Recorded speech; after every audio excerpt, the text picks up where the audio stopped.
تفتح السوشيال ميديا وبالذات الانستجرام تلاقي كله ناجح، كله بيسافر، كله سعيد، كله جسمه بقى رياضي، وكله بيحقق أحلامه. صورة وردية، كأن الدنيا كلها بقت جنة. بس هل دي الحقيقة؟ هل ده الواقع اللي بنعيشه كلنا؟ ما افتكرش.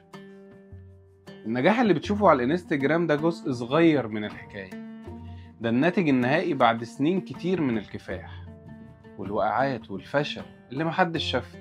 الكاميرا بتصور اللحظة الحلوة، مش السنين اللي الواحد تعب فيها، ولا الدموع اللي نزلت وهو لوحده، ولا الأبواب اللي اتقفلت في وشه. احنا بنقارن كواليس حياتنا بمسرحيات الناس التانية اللي بنشوفها على الشاشة، وده أكبر ظلم بنعمله في حق نفسنا. اللي بيعرض لك صورة النجاح بس هو اللي خايف من واقع حياته. ما تصدقش كل اللي بتشوفه، انت الوحيد اللي تعرف قيمة سعيك وجهدك والتعب اللي انت تعبته. ايه اكتر حاجة شايفها على السوشيال ميديا ومش مصدقها؟ وايه الفشل اللي خلاك اقوى؟ شاركنا بيه، يمكن تفيد بيه اي حد، لان انت كده كده بقيت من قعدة المصاطب.